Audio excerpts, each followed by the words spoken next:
Assalamualaikum warahmatullahi wabarakatuh. Saya Orsidia Siva Mayana. Di sini saya ingin memberikan sedikit ilmu tentang hukum sentuhan pria dan wanita.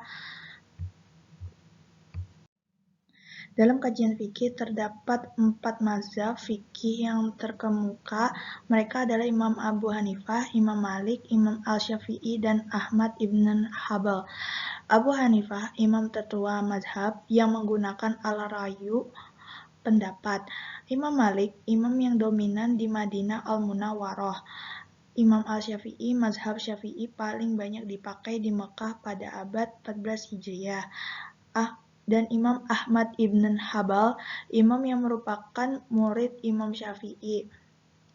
Mereka semua termasuk dalam mujtahid mutlak, yang dimana ilmu mereka benar-benar paripurna dan mumpuni sehingga bisa menyimpulkan sebuah masalah dengan mengambil dalil yang berargumentasi pada Al-Quran dan hadis Rasulullah SAW.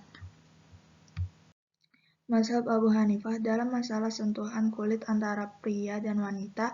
Mazhab Hanafi berpendapat bahwasanya masul marati la yang kusu al-wudu, 3 yang artinya menyentuh wanita tidak membatalkan wudu kecuali ketika bersentuhan menimbulkan syahwat sehingga menyebabkan seseorang keluar madzi atau cairan yang keluar sebelum keluar sperma.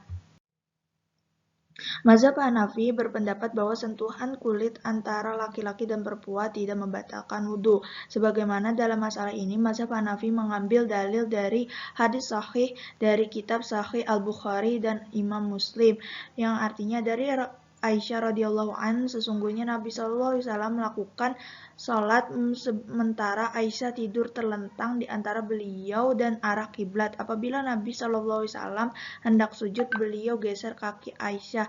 Hadis riwayat Bukhari dan Muslim. Mazhab Hanafi sebagian besar dari pengikutnya yaitu Turki, Pakistan, dan India.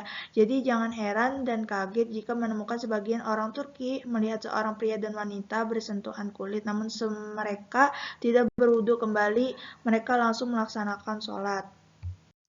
Mazhab Imam Maliki berpendapat bahwa sentuhan kulit antara laki-laki dan perempuan jika disertai dengan syahwat maka membatalkan wudhu. Namun jika tidak disertai syahwat maka tidak membatalkan wudhu. Dalil sahih yang diriwayatkan oleh Imam Malik dan Imam Al-Baihaqi dari Ibnu Syihab dari Salim bin Abdullah bin Ibnu Umar dari Umar bin Al-Khattab radhiyallahu an mencium istri dan menyentuhnya termasuk mulamasa. Siapa yang mencium istrinya atau menyentuhnya tangannya maka wajib baginya wudhu. Hadis riwayat Malik dalam Al-Muwatta. Pengikut mazhab Imam Malik paling banyak saat ini di daratan Afrika dan Tunisia, seperti Tunisia, Maroko. Dengan demikian, jika bersentuhan biasa seperti kebiasaan di Indonesia, bersalaman dengan tidak disertai syahwat tidak membatalkan wudhu. Mazhab Imam Syafi'i berpendapat bahwa sentuhan kulit antara laki-laki dan perempuan jika dengan yang bukan mahram maka membatalkan wudhu. Namun jika sesama mahram maka tidak membatalkan wudhu. Dalam masalah ini, mazhab Syafi'i menggunakan dalil hadis sahih yang diriwayatkan oleh Imam Malik dan Imam Al-Baihaqi dengan sanad yang sahih.